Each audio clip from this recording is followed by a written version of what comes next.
నమస్తే ఫ్రెండ్స్, నేను మీ Sravani Harsha. Welcome back to our channel. నేను ముందు వీడియోలో గివ్ అవే గురించి చెప్పానండి. నేను ఒక 5గురికి గివ్ అవే ఇవ్వాలనుకుంటున్నాను, ఇలా ప్రతి నెల ఇవ్వాలనుకుంటున్నాను అని చెప్పి. కానీ ఎవ్వరూ కామెంట్స్ పెట్టట్లేదండి, ఎవరు ఇంట్రెస్ట్ చూపించట్లేదు. మీరు ఈ కథ చదువుతుంటే మీకు ఇంట్రెస్ట్ ఉంటే మన ఛానల్ గురించి మీ అభిప్రాయాన్ని కామెంట్లో తెలియజేయండి. నేను మంచిగా వచ్చిన కామెంట్స్ చదివి ఆ పర్సన్స్కి గివ్ అవే ఇవ్వాలి అని అనుకుంటున్నాను. కోఆపరేట్ చేస్తారని ఆశిస్తున్నాను. ఈరోజు నేను మీకు వినిపించబోతున్న కథ గుణపాఠం. కథని చివరి వరకు విని నచ్చితే ఒక్క లైక్ చేయండి. ఈ కథ పైన మీ విలువైన స్పందనని కామెంట్ రూపంలో మాకు తెలియజేయండి. తల్లి తనంతట తానే ఇల్లు వదిలి వృద్ధాశ్రమానికి వెళ్ళిపోవాలని ప్లాన్ చేసి నాటకమాడాడు కొడుకు కుట్రలన్నీ గ్రహించి తనని వదిలించుకోవడానికి నాటకాలాడుతున్న కొడుకు కోడలికి తల్లి దిమ్మ తిరిగిపోయేలా ఎలాంటి గుణపాఠం చెప్పింది అనేది ఈ కథలో మనం వినొచ్చండి. రోజంతా మీరు మీ అమ్మ గురించే ఆలోచిస్తారా? మీరు నన్ను ఈ ఇంటికి కాపలాగా తీసుకొచ్చినట్టున్నారు. మీ భార్య కోసం మీరు ఏదైనా చేస్తారా లేదా? ఎప్పుడూ మీ అమ్మనే వెంట పెట్టుకుని ఉంటారు. తల్లి బాధ్యత మాత్రమే కాదు, భార్య బాధ్యత కూడా మీ మీదే ఉందని గుర్తుంచుకోండి అనగానే సుశీలమ్మ గారు, అమ్మ స్వప్న, నేను అనారోగ్యంతో ఉన్నాను, అందుకే రాత్రంతా వినయ్ నా దగ్గరే కూర్చునున్నాడు అనగానే స్వప్న కోపంగా, మీరు మా భార్యాభర్తల మధ్యలో మాట్లాడకుండా ఉంటేనే మంచిది. నేను మా ఆయనతో మాట్లాడుతున్నాను. నేను ఈ ఇంట్లో అడుగుపెట్టిన రోజు దగ్గర నుంచి మీరిద్దరూ రోజంతా ఒకరితో ఒకరు మాట్లాడుకోవడం చూస్తూనే ఉన్నాను. వినయ్, నేను నీ భార్యని, నా పట్ల నీకు కొంత కర్తవ్యం ఉంది కదా. ఎప్పుడూ నీ తల్లినే అంటుపెట్టుకుని ఉంటున్నావు నువ్వు. నాకు ఇవన్నీ నచ్చడం లేదు అంది స్వప్న. వినయ్ ఏమీ అనకముందే మళ్ళీ స్వప్న అతనితో వాదనకి దిగింది. కట్టుకున్న భార్యని వదిలేసి తల్లి కొంగే పట్టుకుని తిరగాలి అని అనుకుంటే అసలు మీరు పెళ్ళెందుకు చేసుకున్నట్టు? మీలాంటి వాళ్ళకి పెళ్ళి భార్య అవసరమా అంటూ నోటికొచ్చినట్టు మాట్లాడింది. ఆ తర్వాత ఒకరోజు సుశీలమ్మ గారు వంటగదిలోకి వెళ్ళి బ్రేక్ఫాస్ట్ ప్లేట్ తీసుకుంటూ, అమ్మ స్వప్న, చాలాసేపు నుంచి నాకు ఆకలిగా ఉంది, నాకు తినడానికి బ్రేక్ఫాస్ట్ పెడతావా అంటూ అడగగానే స్వప్న కోపంగా, టిఫిన్ ఇంకా రెడీ అవ్వలేదు, అయినప్పుడు నేనే మిమ్మల్ని పిలుస్తాను అంటూ చెప్పింది. వెంటనే సుశీలమ్మ గారు అక్కడ గిన్నెలో ఉన్న పాయసం చూసి, అమ్మ స్వప్న, నాకు కొంచెం పాయసమైనా పెడతావా అని అడగగానే, ఎన్నిసార్లు చెప్పాను మీకు, ఎప్పుడు చూడు తినడానికే ముందుంటారు. నేనేమీ మీకోసం పాయసం రెడీ చేయలేదు. నేను వంటగదిలో రోజంతా పని చేస్తూనే ఉంటాను. మీ అమ్మ కొడుకులిద్దరూ హాల్లో కూర్చుని కబుర్లు చెప్పుకుంటూ నవ్వుకుంటూ నేను వండిన వాటిని తింటూ ఉంటారు. మీరు నాకు కిచెన్లో కాస్త సహాయం చేస్తే అరిగిపోతారా? కనీసం మీరు వంటగదిలోకి కూడా రారు అంటూ అక్కడే కూర్చున్న తన భర్తతో, మీరు మీ అమ్మని నాకు వంట పనుల్లో సహాయం చెయ్యనివ్వరని నాకు తెలుసు. మీ అమ్మని మహారాణిలా కూర్చోబెట్టి సేవలు చేయడానికి ఒక పని మనిషిలా మీరు నన్ను పెళ్లి చేసుకొని ఈ ఇంటికి తీసుకొచ్చారు అంటూ స్వప్న మాట్లాడుతూ ఉండగానే వినయ్ నిశ్శబ్దంగా తన ప్లేట్ని తీసుకొని హాల్లోకి వెళ్ళిపోయాడు. స్వప్న ఇంకా వినయ్ ఇద్దరూ ప్రేమించి పెళ్లి చేసుకున్నారు. వినయ్ పెళ్లికి ముందు సుశీలమ్మ గారు తన తల్లి కాదని స్వప్నతో అబద్ధం చెప్పాడు. ఎవ్వరూ లేరని అబద్ధం చెప్పి తనని రిజిస్టర్ మ్యారేజ్ చేసుకున్నాడు. పెళ్ళై ఆ ఇంటికి రాగానే అత్తగారు స్వప్నకి స్వాగతం పలికారు. సుశీలమ్మ గారు తన అత్తగారు అన్న విషయం తెలుసుకున్న స్వప్నకి చాలా కోపం వచ్చింది. ఆ కోపంతో గదిలోకి రాగానే తన సామాన్లు బట్టలు అన్నీ విసిరేయడం మొదలుపెట్టింది. స్వప్నని కంట్రోల్ చేయడానికి ప్రయత్నించిన వినయ్తో, స్వప్న, ఆవిడ మీ అమ్మ కాదు అని అబద్ధం చెప్పి నన్ను రిజిస్టర్ మ్యారేజ్ చేసుకున్నావు. నీకు సిగ్గుగా లేదా? మీ అమ్మ బ్రతికే ఉన్నప్పుడు నాకు అబద్ధం ఎందుకు చెప్పావు? నాకు అత్తామామలు ఉండడం అస్సలు ఇష్టం లేదు. అందుకే ఎవ్వరూ లేని వాళ్ళని పెళ్లి చేసుకోవాలని నేను అనుకున్నాను. నీకెవ్వరూ లేరనే నిన్ను ప్రేమించాను. ఉదయాన్నే లేచి అత్తగారికి టీ ఇవ్వడం, రోజంతా ఆవిడికి సేవలు చేయడం నాకు అస్సలు ఇష్టం ఉండదు. ఆ విషయం నేను మీకు ముందే చెప్పాను. అయినా సరే మీరు నన్ను మోసం చేసి పెళ్లి చేసుకున్నారు అంటూ మొదటి రోజే స్వప్న వినయ్తో పెద్ద గొడవ పెట్టుకుంది. స్వప్న ఆ రోజు నుంచి అత్తగారికి సేవలు చేయడానికి అస్సలు ఇష్టపడేదే కాదు. పెళ్ళై ఆ ఇంట్లో అడుగుపెట్టిన దగ్గర నుంచి సుశీలమ్మ గారిని స్వప్న ఇబ్బంది పెడుతూనే ఉండేది. సుశీలమ్మ గారు మాత్రం తన కోడల్ని కూతురులాగా చూసుకుంటూ ఉండేది. కోడలు చేసే ఏ పనిలోనూ ఆవిడ జోక్యం చేసుకునేది కాదు, వంకలు కూడా పెట్టేది కాదు. ఆ ఇంట్లో స్వప్నకి ఆవిడ పూర్తి స్వతంత్రం ఇచ్చినా కానీ స్వప్నకి మాత్రం అత్తగారు అంటే అస్సలు ఇష్టం ఉండేదే కాదు. సుశీలమ్మ గారికి ఒక కన్ను కనిపించదు. ఆవిడ గుడ్డి కన్ను వల్ల స్వప్న ఆవిడ్ని అసహ్యించుకుంటూ ఉండేది. ఆవిడతో కలిసి జీవించడం స్వప్నకు అస్సలు ఇష్టం లేదు. అందుకే వినయ్ స్వప్నకి అబద్ధం చెప్పి పెళ్లి చేసుకున్నాడు. పెళ్ళైన తర్వాత స్వప్న మొదటి పుట్టినరోజు వచ్చింది. ఆ రోజు స్వప్న చాలా సంతోషంగా పుట్టినరోజు కోసం సన్నాహాలు మొదలుపెట్టింది. రకరకాల వంటకాలు, ఐస్ క్రీంలు, గులాబ్ జామున్లు, బిర్యానీలు, ఇంకా చాలా రకాల స్వీట్స్ అన్నీ రెడీ చేసింది స్వప్న. సాయంత్రం చిన్న పార్టీ ఏర్పాటు చేశారు. అందులో స్వప్న స్నేహితులు, బంధువులు రాబోతున్నారు. స్వప్న ఒక ప్లేట్ తీసుకొని అందులో అన్నం పప్పు పెట్టి భర్త దగ్గరికి తీసుకొచ్చి, వినయ్ వెళ్ళి మీ అమ్మకి భోజనం ప్లేట్ ఇచ్చిరా అని చెప్పగానే వినయ్ నిశ్శబ్దంగా తన తల్లి గదిలోకి వెళ్ళాడు. వినయ్ భోజనం ప్లేట్తో వచ్చేసరికి సుశీలమ్మ గారు ఆకలితో బాధపడుతూ తలుపు దగ్గర నిలబడున్నారు. ఆ ఆకలితో కొట్టుమిట్టాడుతూ ఉన్న సుశీలమ్మ గారు కొడుకు భోజనం ప్లేట్తో ఎదురుగా నుంచున్నప్పుడు ఆవిడికి చాలా సంతోషం కలిగింది. ఆవిడ చాలా సంతోషంగా ఆ ప్లేట్ని తీసుకొని, ఈరోజు కోడలు పుట్టినరోజు కదా, విశేషమేమీ లేదా, నువ్వు నాకు అన్నము పప్పునే తీసుకొచ్చావు, ఇల్లంతా గులాబ్ జామున్లు ఇంకా స్వీట్ల తాలూకు నెయ్యి వాసనతో నిండిపోయింది, పాయసం వాసన అయితే ఇందాకటి నుంచి వస్తూనే ఉంది, నాకు పాయసం అంటే చాలా ఇష్టమని నీకు తెలుసు కదా, దయచేసి నా కోసం పాయసం తీసుకురా బాబు, నేను ఇక్కడే కూర్చుని ఉంటాను అనగానే వినయ్, అమ్మా స్వప్న చాలా కోపంగా ఉంది, నేను నీకోసం గనక పాయసం తీసుకొస్తే స్వప్నకి చాలా కోపం వచ్చేస్తుంది, ఈరోజు తన పుట్టినరోజు కదా, తన మూడ్ పాడు చేయడం నాకు ఇష్టం లేదమ్మా అని చెప్పాడు వినయ్. ప్లేట్లో ఉన్న అన్నాన్ని పప్పుని చూడగానే సుశీలమ్మ గారి ఆకలి చచ్చిపోయింది. ఆవిడ ఒళ్ళు జలతరించింది. అమ్మా ఈరోజు స్వప్న పాయసము, గులాబ్ జామున్లు ఇంకా బిర్యానీలు కూడా చేసింది అని వినయ్ చెప్పగానే ఆ మాటలు విని సుశీలమ్మ గారి నోట్లోకి నీళ్ళొచ్చాయి. ఆవిడకి రోజు అన్నము ఆ పప్పు తిని తిని విసుగు పుట్టేసింది. అప్పుడప్పుడు ఆ అన్నం పప్పుల్లోకి ఊరగాయ కూడా వస్తుంది. వెంటనే సుశీలమ్మ గారు, బాబు వినయ్, నువ్వు నా కోసం ఒక్క స్వీట్ అన్నా తీసుకురాలేదు, ఈ అన్నం పప్పు ఎంత పొడి పొడిగా ఉన్నాయో చూడు, నేను వాటిని ఎలా తినగలను అనగానే స్వప్న ఆ మాటలన్నీ విని, నేను ఇన్ని రకాల పదార్థాలు స్వీట్లు ఈ వృద్ధురాలి కోసం ఏమీ తయారు చేయలేదు, నా స్నేహితులు బంధువులు వస్తున్నారు కాబట్టి వాళ్ళ కోసం మాత్రమే తయారు చేశాను, నేను చెప్పింది మీకు అర్థం కావడం లేదా, మీకు ముందు ముందు అన్నీ అర్థం అవుతాయిలే అని చెప్పి అక్కడి నుంచి వెళ్ళిపోయింది. అప్పుడు సుశీలమ్మ గారు, బాబు వినయ్, నువ్వు పాయసం తిన్నావా అని అడగగానే, అవునమ్మా నేను పాయసం తిన్నాను, అది చాలా రుచిగా ఉంది అన్నాడు. ఆ మాటలు విన్న సుశీలమ్మ గారికి పాయసం తినాలి అన్న కోరిక కలిగింది. సుశీలమ్మ గారిని అలా చూసిన వినయ్కి చాలా జాలి కలిగింది. వెంటనే వినయ్, స్వప్న రూమ్లోకి వెళ్ళినట్టుగా ఉంది, నేను వెళ్ళి నీకోసం వీలైతే పాయసం తీసుకొస్తాను, స్వప్న చూడకుండా ఎలాగైనా సరే నీకు పాయసం తెచ్చిస్తాను అని చెప్పి వినయ్ తల్లి గదిలో నుంచి బయటకు వెళ్ళి అన్ని గదుల్లోకి చూశాడు. స్వప్న తన గదిలో హాయిగా కూర్చొని తన స్నేహితులతో నవ్వుతూ ఫోన్లో మాట్లాడుతూ ఉంది. వెంటనే వినయ్ ఇదే మంచి సమయం అని భావించి వంటగదిలోకి వెళ్ళాడు. గబగబా ఒక కప్పులో పాయసం వేసుకొని మరో కప్పులో గులాబ్ జామున్ వేసుకొని ఎవ్వరికీ కనపడకుండా దాచిపెట్టి తన తల్లి సుశీలమ్మ గారి గదిలోకి తీసుకెళ్లాడు.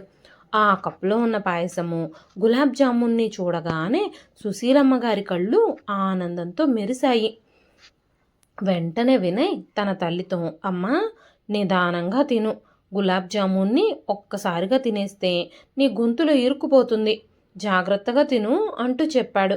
వెంటనే సుశీలమ్మ గారు, నువ్వు చెప్పింది నిజమే బాబు, కానీ గులాబ్ జామున్ నాకు చాలా నచ్చింది. నాకు ఇంకా ఇంకా తినాలనిపిస్తుంది. నాకు ఇంకో గులాబ్ జామున్ తెచ్చి పెడతావా అనగానే వినయ్, లేదమ్మా, ఇప్పుడే నేను స్వప్నకు కనిపించకుండా ఇవన్నీ తీసుకొచ్చాను. నేను కానీ మళ్ళీ వంటగదిలోకి వెళితే స్వప్న నాకు చాలా పెద్ద క్లాసే పీకుతుంది, నిన్ను కూడా శిక్షిస్తుంది. నువ్వు తిన్న ఈ గులాబ్ జామును ఇంకా పాయసానికి బదులుగా నువ్వు చాలా రోజులు ఆకలితో పస్తులుండాల్సి వస్తుంది అన్నాడు వినయ్. సుశీలమ్మ గారికి కూడా కోడలికి కోపం వస్తే ఏం జరుగుతుందో బాగా తెలుసు.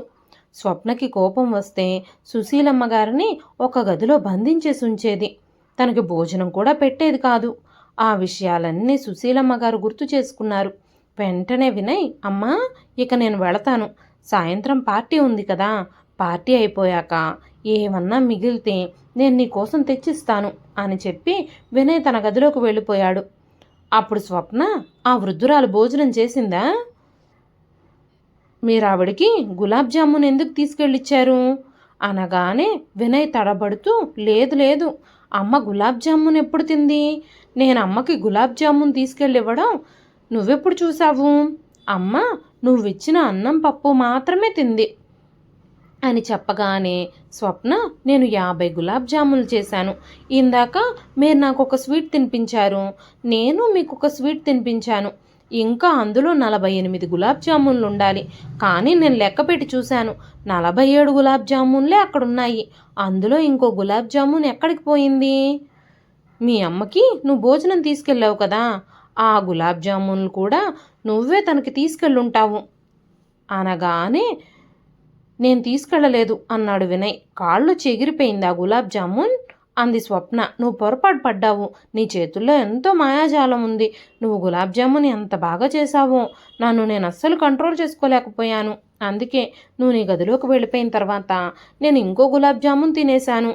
సరే, స్వీట్లు హాట్లు గురించి తర్వాత మాట్లాడుకుందాం. నాకు ఆఫీస్కి టైం అయిపోతుంది.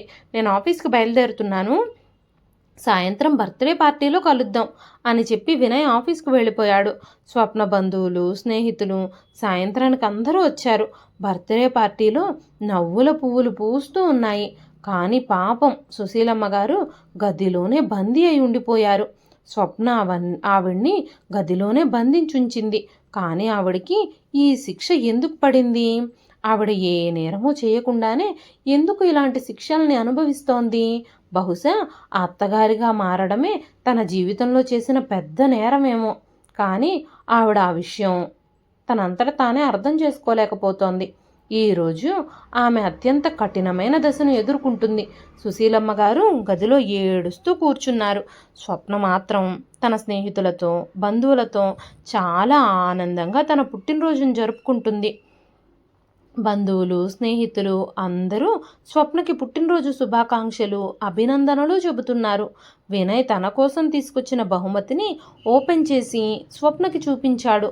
మరోవైపేమో ఆకలితో, దాహంతో సుశీలమ్మ గారు మాత్రం తన గదిలో బంధించబడి ఉన్నారు. వినయ్ స్వప్నతో, చూడు స్వప్న, నేను నీకోసం 2 చీరలు తీసుకొచ్చాను. ఒకటి నీకోసం, ఒకటి మా అమ్మ కోసం అని చెప్పగానే స్వప్న కోపంగా, మీ అమ్మ కాటన్ చీరలో కట్టుకుంటుంది కదా, ఇలాంటి బెనారసి పట్టు చీర ఆమె కోసం ఎందుకు తీసుకురావాలి? మీరు డబ్బుల్ని ఇంతెందుకు వృధా చేస్తున్నారు? నా కోసం 5,000 రూపాయల చీర తీసుకొచ్చారు. అలాంటప్పుడు మీ అమ్మకి కాటన్ చీర ఒక 500 పెట్టుకుంటే సరిపోతుంది. కానీ ఆవిడ కోసం కూడా 5,000 రూపాయల చీర ఎందుకు తీసుకొచ్చారు? మీ అమ్మ ఈ చీరలన్నీ ఎప్పుడు కట్టుకుంటుంది? మీరు ఒకవేళ ఆవిడకి చీర ఇచ్చినా అది పెట్టెలో పెట్టేస్తుంది అనగానే వినయ్, స్వప్న, ప్రతిదానికి లిమిట్ ఉంటుంది. అమ్మ నాకు చిన్నప్పటి నుంచి ప్రతిదీ ఇచ్చింది. నా కోసమే తన జీవితాన్ని ధారపోసింది. నేను తనకి ఈ బహుమతి కూడా ఇవ్వకూడదా? నువ్వు మా అమ్మకి ఒక్క చీర ఇవ్వడానికి చాలా ఇబ్బంది పడుతున్నావు. రేపు మనకు కూడా పిల్లలు పుడతారు. ఆ తర్వాత మనం కూడా ఇలాంటి పరిస్థితుల్ని ఎదుర్కోవాల్సి వస్తుంది అనగానే స్వప్న కోపంగా, నిజమే, రేపు మనకు కూడా పిల్లలు పుడతారు. వాళ్ళ భవిష్యత్తు గురించి కూడా మనం ఆలోచించేదైనా చెయ్యాలి కదా. ఇప్పటి నుంచే పైసా పైసా కూడబెట్టాలి. అప్పుడే వాళ్ళకి మంచి భవిష్యత్తును మనం అందించగలుగుతాము. ఇలా అనవసరపు ఖర్చులు చేసేస్తే పిల్లల భవిష్యత్తు ఎలా బాగుంటుంది అనగానే వినయ్, నన్ను ప్రతి విషయంలోనూ నువ్వు తప్పు పడుతున్నావు స్వప్న.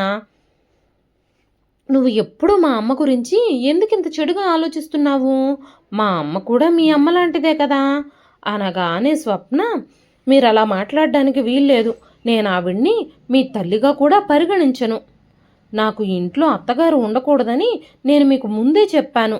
కానీ మీరు అబద్ధం ఆడి నన్ను మోసం చేసి మీరు పెళ్లి చేసుకున్నారు అంది స్వప్న. అంతేకాకుండా మీ అమ్మ ఇంట్లో ఒక్క పని కూడా చేయదు. పైగా ఆవిడ కళ్ళు కూడా సరిగ్గా కనిపించవు. అయినా సరే నువ్వు ఎప్పుడూ మీ అమ్మ గురించే మాట్లాడతావు. మీ గుడ్డి తల్లి మీద నీకు అంత ప్రేమ ఏమిటో నాకు అర్థం కావడం లేదు అని మాట్లాడుతూ ఉండగానే వినయ్ కోపంగా, స్వప్న, నువ్వు నీ నోటిని కాస్త అదుపులో పెట్టుకో. నువ్వు నోటికొచ్చినట్టు మాట్లాడితే నేను ఊరుకోను అన్నాడు వినయ్. స్వప్న వినయ్ల మధ్య గొడవ పెద్ద వివాదంగా మారింది. వెంటనే స్వప్న పెద్దగా అరుస్తూ, నీకు మీ అమ్మ కావాలో నేను కావాలో డిసైడ్ చేసుకో. అయితే ఇంట్లో నేనుండాలి, లేదంటే మీ అమ్మ ఉండాలి. ఎవరో ఒకరిని నువ్వు ఎంపిక చేసుకో అని చెప్పగానే వినయ్కి చాలా కోపం వచ్చింది. నేను ఎవరో ఒకరిని ఎంచుకోవాల్సి వస్తే నేను నా తల్లినే ఎంచుకుంటాను. నా ఇంటి తలుపులు తెరిచే ఉన్నాయి. నిన్ను ఆపడానికి ఇక్కడ ఎవ్వరూ లేరు. ఇప్పుడు కావాలనుకుంటే నువ్వు నిరభ్యంతరంగా వెళ్ళిపోవచ్చు అని చెప్పగానే స్వప్న కోపంగా, వినయ్, ఇదే నిర్ణయమా? నువ్వు నన్ను వదిలేయాలి అని అనుకుంటున్నావా అనగానే, అవును, ఇదే నా చివరి నిర్ణయం. మా అమ్మ నన్ను 9 నెలలు తన కడుపులో మోసింది. ఎన్నో బాధలు భరించి నన్ను పోషించింది. ఆమెను నేను విడిచిపెట్టాలా? ఎందుకు విడిచిపెట్టాలి అనగానే స్వప్న, సరే అయితే నన్నే విడిచిపెట్టేసేయి. ఇంకెప్పుడు నువ్వు నా దగ్గరికి రావద్దు అంటూ తన తల్లికి ఫోన్ చేసి, అమ్మా, నా కోసం కార్ పంపించండి. నేను ఇప్పుడే మన ఇంటికి వచ్చేస్తున్నాను. ఈ ఇంట్లో నాకంటూ ఎవ్వరూ లేరు. ఇక నేను ఈ ఇంట్లో ఎందుకు పడి ఉండాలి అంటూ గొనుక్కుంటూ స్వప్న తన సామాన్లన్నీ సర్దుకుని సూట్ కేసుతో ఇంటి నుంచి బయటకు నడిచింది. ఈ వార్త సుశీలమ్మ గారికి తెలియగానే సుశీలమ్మ గారు ఎంత నచ్చజెబుతున్నా వినకుండా వినయ్ ఏమీ మాట్లాడకుండా తలుపు మూసేశాడు. సుశీలమ్మ గారి కోడలు అత్తమామల ఇల్లు విడిచిపెట్టి తల్లిదండ్రుల ఇంటికి వెళ్ళిపోయింది. స్వప్న పుట్టింటికి వెళ్ళి 2 రోజులయ్యింది. గత 2 రోజులుగా సుశీలమ్మ గారు భోజనం కూడా చేయలేదు. ఆవిడ పచ్చి మంచినీళ్ళు కూడా తాగలేదు. ఆవిడ తనని తానే నిందించుకోవడం మొదలుపెట్టింది. కోడలు ఇల్లు వదిలి వెళ్ళిపోయింది అంటే అది నా వల్లే అని తనని తానే తిట్టుకోవడం మొదలుపెట్టింది. కోడలిని అలా ఇంట్లో నుంచి ఎలా పంపించేశావు? తను కోపంలో ఏదో పిచ్చి పని చేయబోయిందనుకో, నువ్వు తనని ఆపుండాల్సింది కదా అంటూ వినయ్ను కూడా తిట్టింది. ఆ ఇంట్లో చాలా దుఃఖం, చాలా విచారం అలుముకున్నాయి. మరోపక్క వినయ్ పరిస్థితి కూడా అసలేమీ బాగోలేదు. స్వప్నకి ఫోన్ చేయడానికి చాలాసార్లు ప్రయత్నించాడు. కానీ ఎన్నిసార్లు ఫోన్ చేసినా స్వప్న కోపంతో ఫోన్ ఎత్తలేదు. తన పెళ్లి జరిగిన ఆ రోజుని గుర్తు చేసుకోవడం మొదలుపెట్టాడు వినయ్. నేను చనిపోయే వరకు నేను నీ చెయ్యి విడవనని తనతో ప్రమాణం చేశాను అని గుర్తు చేసుకుంటూ ఉండగానే ఫోన్ మోగింది. ఫోన్ తీసుకొని బయటకు నడిచాడు వినయ్. ఫోన్ లిఫ్ట్ చేసి హలో అనగానే అవతలి వైపు నుంచి స్వప్న గొంతు వినిపించింది. వినయ్, ఎలా ఉన్నావు? నేను బాగున్నాను. నేను మీతో ఒక విషయం చెప్పాలి, వినండి. నేను మీ బిడ్డకి తల్లిని కాబోతున్నాను. మీరు తండ్రి కాబోతున్నారు. ఈ విషయం చెప్పడానికే నేను మీకు ఫోన్ చేశాను అని చెప్పగానే, స్వప్న, నువ్వు చెప్పేది నిజమా? నేను ఇప్పుడే నిన్ను తీసుకెళ్ళడానికి మీ ఇంటికి వస్తున్నాను. ఇప్పటిక నీ మొండితనాన్ని, కోపాన్ని విడిచిపెట్టేసి నువ్వు ఇంటికి తిరిగొచ్చే స్వప్న. నువ్వు లేకుండా నేను ఉండలేను. నువ్వు ఈ ఇంట్లో లేకపోతే నాకు అస్సలు ఏమీ బాగోలేదు. 2 రోజుల నుంచి నేను నీ జ్ఞాపకాలతోనే బ్రతుకుతున్నాను అని చెప్పగానే, స్వప్న, ఇప్పటికే చాలా ఆలస్యం అయిపోయింది. నేను ఆల్రెడీ మీతో చెప్పాను. నేను ఆ మాట మీదే నిలబడి ఉంటాను. మీ ఇంట్లో మీ అమ్మ గనక ఉంటే నేను ఖచ్చితంగా ఆ ఇంట్లో అడుగు పెట్టను. ఇప్పుడు నువ్వే నిర్ణయించుకో. నీకు నేను, నా బిడ్డ కావాలో మీ అమ్మ కావాలో నువ్వు నిర్ణయించుకొని నీ నిర్ణయం ఏదైనా సరే నాతో చెప్పు. నేను ఆ ఇంట్లో అడుగు పెట్టాలా లేదా అనేది నీ నిర్ణయం మీదే ఆధారపడుంది అని చెప్పింది స్వప్న. స్వప్న మాటలు వింటూ ఉంటే వినయ్కి దిమ్మ తిరిగినట్టుగా అయ్యింది. అతని నోటి నుంచి మాటలు కూడా రావడం లేదు. వినయ్ తన భార్యను విడిచిపెట్టడానికి ఇష్టపడడం లేదు. అలాగని తన తల్లిని తన నుంచి దూరంగా ఉంచాలని కూడా అనుకోవడం లేదు. చుట్టూ చీకటి అలుముకున్నట్టుగా అనిపించింది వినయ్కి. ఏం చేద్దామా అని ఆలోచిస్తూ ఉన్నాడు. కానీ ఈ రోజుకు తను తన తల్లిని చాలా గౌరవిస్తున్నాడు. ఎంతో ప్రశాంతంగా ఉండే జీవితం నరకంగా మారిపోతుంది అని తను ఇప్పటికీ నమ్మలేకపోతున్నాడు. వినయ్ ఒక్కసారిగా ఊపిరి పీల్చుకొని తన తల్లి గదిలోకి వెళ్ళి తల్లిని చూశాడు. సుశీలమ్మ గారు తలుపు దగ్గరే నిలబడి కొడుకు కోడలు ఫోన్లో మాట్లాడుకుంటున్న సంభాషణ అంతా విన్నారు. అప్పుడు సుశీలమ్మ గారు తన కొడుకుతో, బాబూ, నువ్వు తండ్రివి కాబోతున్నావా? నేను నానమ్మనవ్వబోతున్నానన్నమాట. కానీ నా మనవాళ్ళని ఆడించలేని, ముద్దు చేయలేని దురదృష్టకరమైన జీవితం నాది. నా ఒడిలో నా మనవళ్లను మనవరాళ్లను కూర్చోబెట్టుకొని ప్రేమగా నేను తినిపించలేను, వాళ్ళని ఆడించలేను. ఇది కోడలి మొండితనం. నేను ఇక్కడ ఉండకపోతే వేరే చోటుకు వెళ్ళిపోతాను. నా కోసం నీ జీవితాన్ని నాశనం చేసుకోవద్దు. పచ్చగా ఉండే మీ సంసారంలో నొప్పులు పోసుకోవద్దు అనగానే వినయ్, అమ్మా, నువ్వు ఇలా మాట్లాడొద్దు. నేను నిన్ను వదులుకోవడానికి సిద్ధంగా లేను అన్నాడు. సుశీలమ్మ గారు చాలాసేపు మౌనంగా ఉండి చివరికి ఒక నిర్ణయం తీసుకుంది. నేను వృద్ధాశ్రమానికి వెళతాను బాబు. ఈ వృద్ధాప్యంలో నాకు ఇంకా ఎన్ని రోజులు మిగిలిన్నాయో తెలియదు. ఉన్నన్ని రోజులు కృష్ణ రామ అనుకుంటూ ఆశ్రమంలోనే గడుపుతాను. అంతే తప్ప నా కొడుకు కోడలి జీవితాన్ని నరకం చేయాలని నేను అనుకోవడం లేదు. వాళ్ళ మధ్యలోకి నేను రాను. వాళ్ళు విడిపోవడానికి, దూరంగా ఉండడానికి నేను కారణం కాలేను. ఈ ఇల్లు నాశనం అవ్వడం నేను చూడలేను. నువ్వు నా గురించి ఆలోచించొద్దు. నన్ను తీసుకెళ్లి ఆశ్రమంలో వదిలేయి అని సుశీలమ్మ గారు చెప్పగానే, అమ్మా, నీకేమైనా పిచ్చి పట్టిందా? నువ్వు ఇల్లు వదిలేసి ఆశ్రమానికి వెళ్ళిపోతావా? నువ్వు ఈ ఇంటి యజమానురాలివి. నేనెప్పుడూ ఇలాంటి విషయం జరగనివ్వను. నువ్వు ఇలా మాట్లాడొద్దు. ఆ రోజే నేను మీరు చెప్పిన మాట వినుంటే బాగుండేది. మీకు వ్యతిరేకంగా పెళ్లి చేసుకోకుండా ఉండుంటే బాగుండేది. అప్పుడు ఇలాంటి రోజుల్ని చూడాల్సిన అవసరం వచ్చుండేది కాదు. నువ్వు ఇలాంటి పిచ్చి పిచ్చి మాటలన్నీ మాట్లాడొద్దమ్మా. ఈ సమస్యకి నేనే ఏదో ఒక పరిష్కారం చూస్తాను. నేను ఇప్పుడే ఆఫీస్కి వెళుతున్నాను. ఆఫీస్ నుంచి వచ్చిన తర్వాత ఏం చెయ్యాలా అనేది ఆలోచిద్దాం. నేనే స్వయంగా వెళ్ళి స్వప్నని ఎలాగైనా ఒప్పించి తీసుకొస్తాను అనగానే సుశీలమ్మ గారు, ఇప్పుడు స్వప్న తల్లి కాబోతుంది బాబు. ఈ ఇంటికి వారసున్నో వారసురాలనో ఇవ్వబోతుంది. తన మనసుకి కష్టం కలిగించొద్దు అని చెప్పగానే వినయ్ నిశ్శబ్దంగా ఆఫీస్కి బయలుదేరాడు. సాయంత్రం ఇంటికొచ్చి చూసేసరికి సుశీలమ్మ గారు ఎక్కడా కనిపించలేదు. బాబు వినయ్, నేను ఇంటి నుంచి వెళ్ళిపోతున్నాను. నన్ను వెతకడానికి ప్రయత్నించొద్దు అని రాసున్న లెటరు తల్లి గదిలో దొరికింది. ఆ ఉత్తరం చదివి తల్లిని ఎలా కనిపెట్టాలో తనకు అర్థం కాలేదు. తన భార్యని ఇంటికి తీసుకురమ్మని ఆ తల్లి తన ఉత్తరంలో రాసుంది. స్వప్న ఇంటికి రావడం కోసమే సుశీలమ్మ గారు ఆ ఇంటిని వదిలి వెళ్ళిపోయారు. ఈ విషయం తెలిసిన తర్వాత ఆ రోజే స్వప్న ఇంటికి తిరిగి వచ్చేసింది. తన జీవితాన్ని తను హాయిగా గడుపుతుంది. క్రమక్రమంగా వినయ్ ఇంకా స్వప్నల జీవితం సాధారణంగా మారింది. వాళ్ళిద్దరూ ఒకరితో ఒకరు చాలా సంతోషంగా ఉన్నారు. ఇక్కడ సుశీలమ్మ గారు వృద్ధాశ్రమంలో ఉంటూ తన కొడుకుని చాలా మిస్ అవుతూ కొడుకు ఎలా ఉన్నాడా అని ఆందోళన చెందుతూ ఉన్నారు. నేను ఇక్కడ ఎలా ఉన్నానో, ఏ స్థితిలో ఉన్నానో నా కొడుకుకు తెలియదు. తను నన్ను కనుక్కోవడానికి చాలా ప్రయత్నాలు చేస్తూ ఉండుంటాడు. తను నా కోసం ఎంత బాధపడుతున్నాడో, ఎంత దిగులు పడుతున్నాడో అనుకున్నారు సుశీలమ్మ గారు.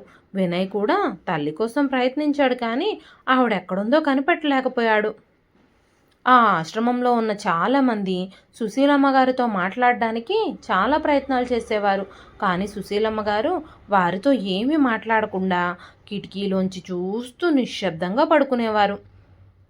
సుశీలమ్మ గారు కొడుకు కోడల్ని ఒప్పించి తనని తీసుకెళ్ళడానికి వస్తాడేమోనన్న చిన్న ఆశతో అతని కోసమే ఎదురు చూస్తూ ఉండేవారు. మరోపక్క స్వప్న తన బిడ్డ గురించి చాలా ఉత్సాహంగా ఉంది. పుట్టబోయే బిడ్డ కోసం రోజు షాపింగ్లు చేసేది. స్వప్న, వినయ్ తమ జీవితాన్ని చాలా సంతోషంగా గడుపుతున్నారు. వినయ్ కూడా మెల్లమెల్లగా తల్లి గురించి పూర్తిగా మర్చిపోయాడు. కొన్ని రోజుల తర్వాత దీపావళి పండగ వచ్చింది. చాలామంది పెద్దవాళ్ళు పండగ సందర్భంగా తమ తమ ఇళ్ళకి కొడుకులని, కోడళ్ళని, మనవళ్ళని, మనవరాళ్ళని కలవడానికి వెళుతున్నారు. చాలామంది పిల్లలొచ్చి తమ తల్లిదండ్రులను అక్కడి నుంచి తమ ఇళ్ళకి తీసుకెళ్తున్నారు. సుశీలమ్మ గారికి కూడా తన కొడుకుని, కోడల్ని కలవాలని చాలా కోరిక కలిగింది. ఆశ్రమం నుంచి కొంతసేపు పర్మిషన్ తీసుకొని కొడుకు దగ్గరకు వెళ్ళింది. ఆవిడ తన ఇంటికి చేరుకున్నప్పుడు ఆ ఇంటి దగ్గర చాలామంది జనాలు ఉండడం చూసింది. ఏం జరుగుతుందో అని చుట్టుపక్కల వారిని అడిగినప్పుడు కోడలి సీమంతం ఫంక్షన్ జరుగుతుంది అని చాలామంది అతిథులు వచ్చారు అని తెలిసింది. వంటవాళ్ళు, స్వీట్లు చేసేవాళ్ళు తమ తమ పనులలో తాము నిమగ్నమై ఉన్నారు. పనివాళ్ళు ఇల్లంతా శుభ్రం చేస్తున్నారు. కోడలు తనను అక్కడ చూసి కోపగించుకోవచ్చని సుశీలమ్మ గారు అనుకొని పని మనిషిలాగా కొంగు కప్పుకొని తన ఇంట్లోకి ప్రవేశించింది. సుశీలమ్మ గారికి ఎంత దురదృష్టం వచ్చిందో.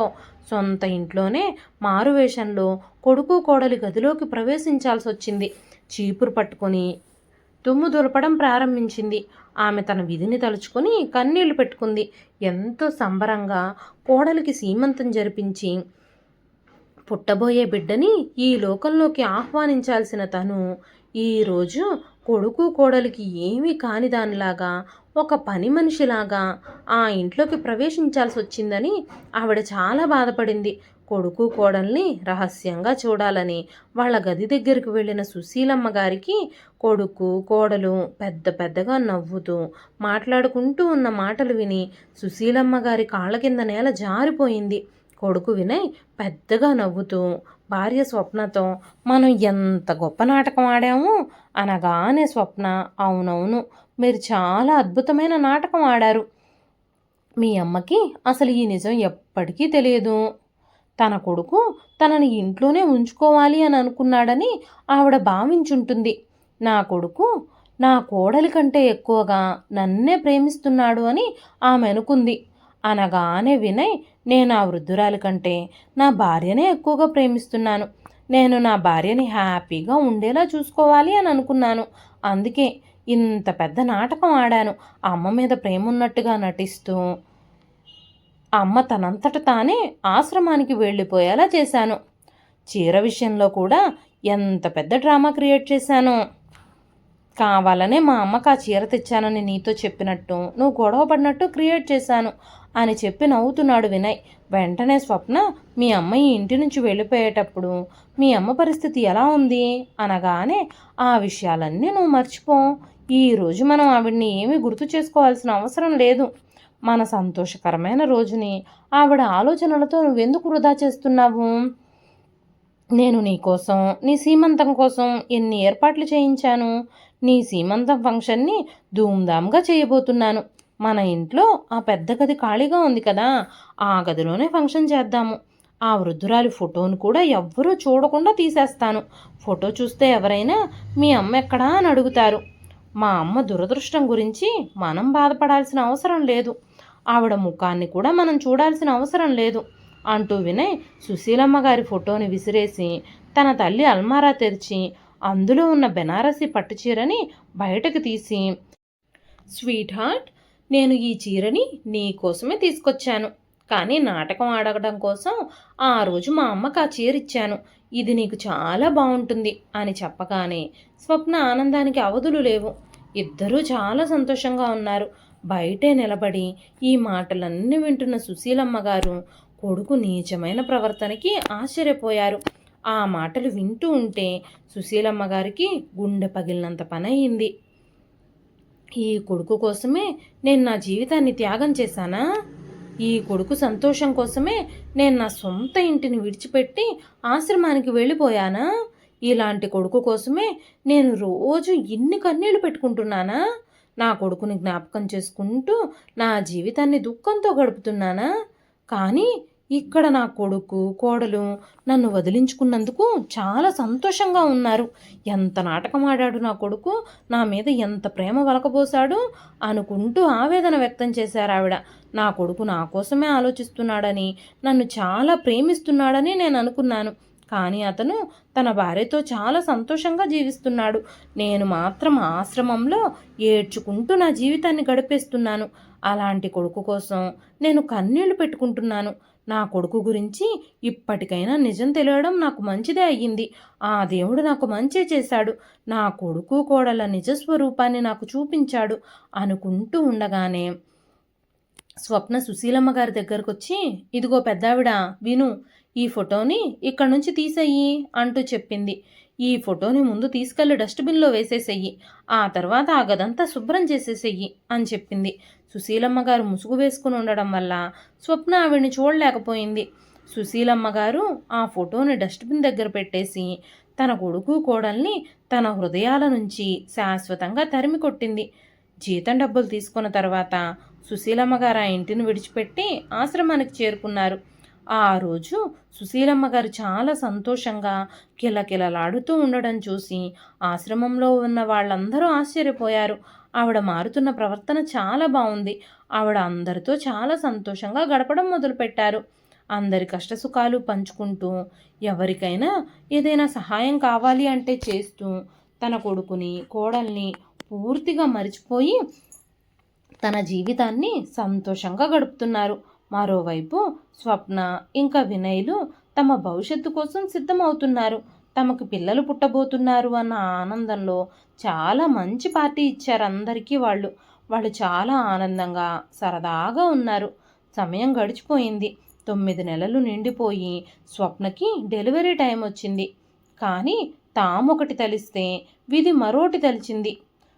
స్వప్న గర్భాశయంలో ఒక గడ్డ ఏర్పడిందని, బిడ్డ శ్వాస తీసుకోలేకపోతోందని, బిడ్డ ఎదుగుదల కూడా ఆగిపోయిందని డాక్టర్ వెంటనే ఆపరేషన్ చేయాలని చెప్పారు. త్వరగా ఆపరేషన్ చేయకపోతే ఆ బిడ్డ తల్లి కడుపులోనే చచ్చిపోవచ్చు అని చెప్పారు. అప్పుడు తల్లి బిడ్డ ఇద్దరి ప్రాణాలకి ప్రమాదం ఏర్పడొచ్చు. ఇప్పుడైతే కనీసం ఆ బిడ్డని బయటకు తీసేసి తల్లి ప్రాణాలనైనా కాపాడొచ్చు అని డాక్టర్ చెప్పారు. వినయ్ ఎలాగైనా స్వప్నని రక్షించాలనే నిర్ణయం తీసుకున్నాడు. స్వప్నకి విపరీతంగా రక్తస్రావం జరగడంతో విదేశాల నుంచి డాక్టర్లు వచ్చి ఆపరేషన్ చేయాల్సి వచ్చింది. వినయ్ చాలా ఇబ్బందులు పడాల్సి వచ్చింది. వినయ్ చాలా రోజులు హాస్పిటల్లోనే గడిపాడు. ఆఫీస్ నుంచి చాలా కాలం లీవ్ తీసుకున్నాడు. దానివల్ల వినయ్ని ఉద్యోగంలోంచి తీసేశారు. తన ఉద్యోగం కూడా పోగొట్టుకున్నాడు. 40 రోజులకి స్వప్న కాస్త కోలుకుంది. కడుపులోనే బిడ్డ చనిపోయాడు. ఆ బిడ్డని తలుచుకుంటూ స్వప్న చాలా ఏడ్చింది. అప్పుడు స్వప్న వినయ్తో, వినయ్, మనం ఓటమిని ఒప్పుకుంటే ఈ ఇల్లు ఎలా నడుస్తుంది? నువ్వు నీ ఉద్యోగం పోగొట్టుకున్నావు. నేను ఇంకా చాలా బలహీనంగా ఉన్నాను, కాదనను. ఇప్పుడు ఈ ఇంట్లో పని కోసం పని మనిషిని కూడా పెట్టుకోవాల్సిన పరిస్థితి వచ్చింది. ఇలాంటి గడ్డు పరిస్థితుల్లో మనకి సహాయం చేయడానికి మనకి ఈ లోకంలో ఎవ్వరూ లేరు. ఇలాంటి పరిస్థితుల నుంచి మనం బయటపడడం కోసం మన ఇంటిని కొన్ని రోజులు మనం అద్దెకిచ్చేద్దాం. దానివల్ల నా మందుల ఖర్చులు, ఇంటి ఖర్చులు కూడా కవర్ అవుతాయి. మనం ఒక గదిలో ఉంటూ మిగతా ఇంటిని అద్దెకిచ్చేద్దాం అని మాట్లాడుతూ ఉండగానే డోరు బెల్ మోగింది. వెంటనే ఎవరొచ్చారా అనుకుంటూ వెళ్ళి తలుపు తీయగానే కోర్టు నుంచి నోటీస్ వచ్చింది. వెంటనే ఈ నోటీస్ ఎవరు పంపించారు? మేమెందుకు ఈ ఇంటిని ఖాళీ చేయాలి అని లాయర్ని అడగగానే లాయరు, మీ అమ్మగారే ఈ నోటీస్ని పంపించారు. మీ అమ్మగారి పేరు సుశీలమ్మ గారే కదా, అయితే సుశీలమ్మ గారే ఈ నోటీస్ని పంపించింది అని చెప్పగానే వినయ్, మా అమ్మ ఈ లోకంలోనే లేదు, ఆవిడ నోటీస్ని ఎలా పంపించగలదు అన్నాడు. వెంటనే సుశీలమ్మ గారు చప్పట్లు కొడుతూ ముందుకొచ్చి, బ్రతికున్న తల్లిని నువ్వే చంపేశావు, నేను ఇంకా బ్రతికే ఉన్నాను బాబు, ఈ ఇల్లు నాది అని చెబుతున్న సుశీలమ్మ గారిని చూసి వినయ్ ఇంకా స్వప్న చాలా కంగారు పడ్డారు. వెంటనే వినయ్, అమ్మా, మేము మీ పిల్లలం, మేమెక్కడికని వెళతాము? ఇలాంటి పరిస్థితుల్లో ఇప్పటికిప్పుడే ఇంటిని ఎలా ఖాళీ చేస్తాము అనగానే సుశీలమ్మ గారు, ఈ ఇంటి కాగితాలు నా దగ్గరే ఉన్నాయి బాబు, ఈ ఇంటి మీద నాకే హక్కుంది అన్నారు. వెంటనే వినయ్, అమ్మా, నువ్వు అసలు ఎక్కడికి వెళ్ళిపోయావు? చెప్పా పెట్టకుండా ఇంట్లో నుంచి బయటకు వెళ్ళిపోయావు. నీకోసం నేను ఎక్కడెక్కడ వెతికానో నీకేం తెలుసు? నేను నిన్ను గుర్తు చేసుకుంటూ ఏడుస్తూనే ఉన్నాను. నువ్విప్పుడు వచ్చేసావు, నాకు చాలా సంతోషంగా ఉంది అంటూ వినయ్ తన తల్లిని కౌగిలించుకొని తన తల్లి చెంపపై ముద్దు పెట్టాడు. వెంటనే సుశీలమ్మ గారు కొడుకుని లాగి పెట్టి కొట్టారు. ఇంకా నువ్వు నన్ను ఫూల్ చేయడం ఆపు. నిజానిజాలన్నీ నాకు తెలుసు. నువ్వు నా కొడుకువి. నేను కన్న నీకే అన్ని తెలివితేటలుంటే నిన్ను కన్న తల్లిని నాకెన్ని తెలివితేటలుండాలి? నేను అన్ని విషయాలు తెలుసుకున్నాను. నువ్వు స్వయంగా ఈ కన్న తల్లికి వెన్నుపోటు పొడిచావు అన్న విషయం నాకు తెలిసిపోయింది. మీరిద్దరూ సీమంతం రోజున గదిలో కూర్చుని మాట్లాడుకుంటున్న మాటలన్నీ నేను వినేశాను. ఆ రోజు నేను మీ ఇంట్లోనే ఉన్నాను. నేను పని మనిషి రూపంలో ఇక్కడికొచ్చాను. నా కొడుకు నా కోడలు మాట్లాడుకుంటున్న ఆ మాటలన్నీ నేను విన్నాను. ఆ రోజు ఇల్లు శుభ్రం చేసేటప్పుడు నా ఫోటోని తీసేసి డస్ట్బిన్లో వేయమని మీరు చెప్పారు కదా. ఆ తర్వాత నా గది శుభ్రం చేస్తున్నప్పుడు నా అల్మారాలో నుంచి ఇంటి కాగితాలన్నీ నేను తీసేసుకున్నాను. నా భర్త నా పేరు మీద రాసిచ్చిన ఈ ఇంటిని వృద్ధాశ్రమం పేరుతో రాసిస్తున్నాను నేను. ఏ కొడుకైనా తన తల్లిని ఇంటి నుంచి తరిమేసి తన తల్లిని ఆశ్రమం పాలు చేయగలిగితే ఆ కన్న తల్లి కూడా తన ఇంటిని ఆశ్రమంగా చేసేయగలదని నేను నిరూపించి చూపిస్తాను. కనీసం నీ కన్న తల్లిని నువ్వు ఇంట్లో నుంచి వెళ్ళిపోయేలా చేస్తే తనకి నిలువ నీడైనా దొరికింది. ఇప్పుడు మీరిద్దరూ ఇంటి నుంచి వెళ్ళిపోబోతున్నారు. మీరు చేసిన పాపాలకి మీకు నిలువ నీడ కూడా దొరకదు. కన్నతల్లిని ఇంత క్షోభ పెట్టినా ఏ కొడుకు బాగుపడడు అని కోపంగా అన్నారు సుశీలమ్మ గారు. సుశీలమ్మ గారు మాట్లాడుతున్న మాటలకి వినయ్ చెలించిపోయాడు. కొడుకు కోడలు ఇద్దరూ తలలు దించుకొని క్షమాపణలు అడుగుతూనే ఉన్నారు. కానీ సుశీలమ్మ గారు వాళ్ళిద్దరినీ క్షమించలేదు. వాళ్ళిద్దరూ ఆ ఇంటిని విడిచిపెట్టి అక్కడి నుంచి వెళ్ళిపోవాల్సి వచ్చింది. బిచ్చగాళ్లలాగా ఇంటింటికి తిరుగుతూ తమ జీవితాన్ని గడపాల్సి వచ్చింది. ఇదండి ఈరోజు కథ. ఈ కథ మీకు ఎలా అనిపించింది? కథ నచ్చితే ఒక లైక్ చేయండి. ఈ కథ పైన మీ విలువైన స్పందనని కామెంట్ రూపంలో మాకు తెలియజేయండి. మరెన్నో ఇలాంటి ఇంట్రెస్టింగ్ కథల కోసం మన ఛానల్ని సబ్స్క్రైబ్ చేసుకోండి. మన ఛానల్ గురించిన మీ అభిప్రాయాలని, మీకు నచ్చిన కథలని కామెంట్ రూపంలో మాకు తెలియజేయండి. నన్ను ఎంతగానో ఆదరించి మీ అందరికీ గివ్అవే రూపంలో నేను ఏదో ఒక బహుమతి ఇవ్వాలని అనుకుంటున్నానండి. మన ఛానల్ గురించిన మీ అభిప్రాయాలని కామెంట్లలో రాసి ప్రతి నెల నేను ఒక 5గురికి గివ్అవే ఇవ్వడానికి మీరు నాకు సహకరించాలండి. మరొక మంచి కథతో రేపు మళ్ళీ కలుస్తానండి. అంతవరకు సెలవు. ఉంటానండి.